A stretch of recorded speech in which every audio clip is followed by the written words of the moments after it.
Welcome back to News 46. In today's Senior Tips, we address Alzheimer's dementia. Hi, welcome to Health and Safety Tips for Seniors. We're here this week with Barbara Payne from the Alzheimer's Support Group. Barbara is here to talk to us about caring for the caregiver. One of the things that happens when you have a patient with dementia or a loved one with dementia or Alzheimer's, the caregivers end up suffering terribly for it, and we want these caregivers to make sure they take care of themselves. One of the first things that caregivers must do is learn about the disease, whatever the disease may be.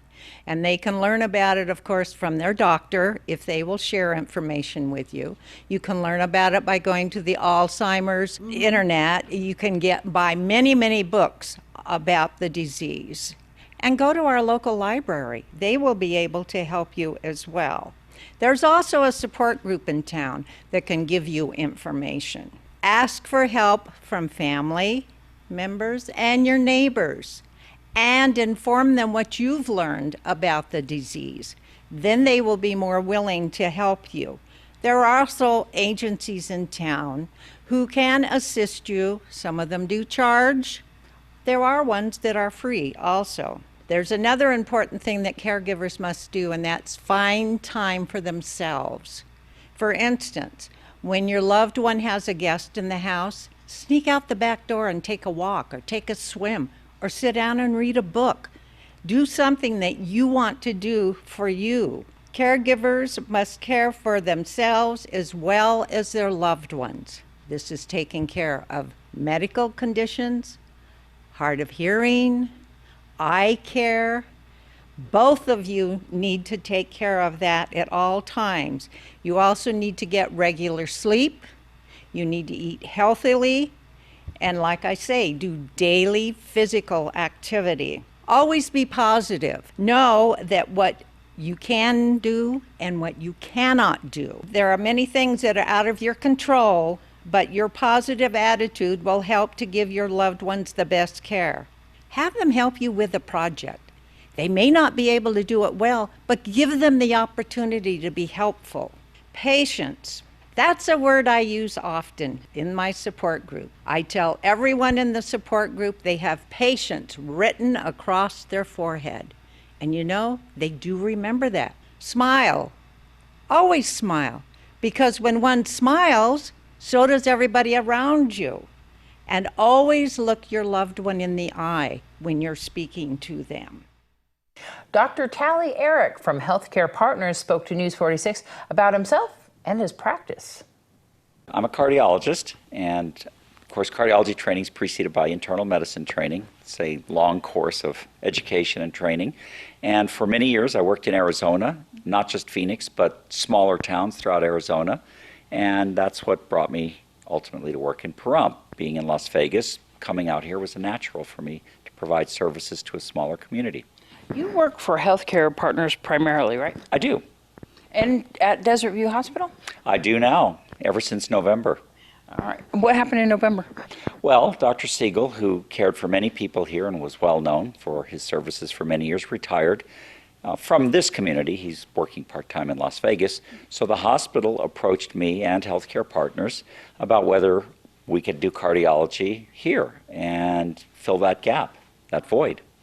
Recently, you became a full-time cardiologist here, like we were just talking about. What are some of the services you provide to your patients? Well, being here and living here and working here is very different from coming out from Las Vegas. Because I live here and have a full-time clinic here, I'm also able to work at the hospital full-time, which means I can see patients in the hospital, including the emergency room, do an evaluation there without having to just send them to Las Vegas for that evaluation. Plus, we have a variety of cardiology services in the hospital: echocardiography, stress testing, nuclear medicine, CT angiography, which will replace conventional invasive angiography that people have in Las Vegas. So because I'm here, we can do all those things here. Let's talk about why it's important not to travel when you're not feeling well. Well, there are risks and complications involved when a person who isn't feeling well has to drive to Las Vegas. Some people don't even realize that going up over the pass at 5,200 feet for people who have low oxygen levels is a risk and a hazard. Today we introduce you to another contestant running for Miss Senior Golden Years. Hello, my name is Terri Nichols. I'm contestant number 2 in the Miss Senior Golden Years pageant in Pahrump, Nevada. And I am so glad to be a part of this year.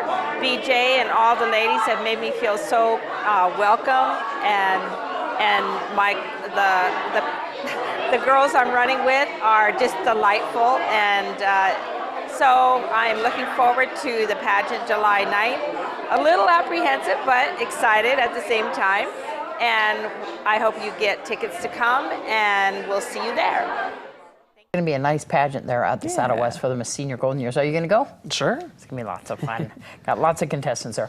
There was a report of an active shooter at UNLV today, and it was found to be fake and real scary for some of the students. Sure. We even got some of the posts from some of the students this afternoon saying that there was a report that came over their text message saying that there was an active shooter. Want to let everybody know that that was declared not correct. And thank goodness. And luckily for that. And but Tonopah up there at the Nye County Clerk's office, kind of scary there yesterday. Another situation yesterday, right? Yeah. And that, we were reporting on it last night. We were just getting word about it, and that the courthouse had been shut down, and that everybody was left inside that had been in contact with that envelope. And there was some writing on it that had some threats and stuff. Sure. So, Scary stuff. yeah. So I hope they find that suspect in that, because I know that they are definitely actively seeking whoever that was. Again, a happy ending, thankfully. Yeah, scary up there. Nonetheless. Well, I got some texts last night from one of the attorneys up there that was saying that court was shut down because of that. And scary stuff. Yeah. So definitely they've been rendered safe all the way around. Yes. So we're okay. Just cornstarch, but There you go. yeah. All right. Well, we'll have your weather when we return.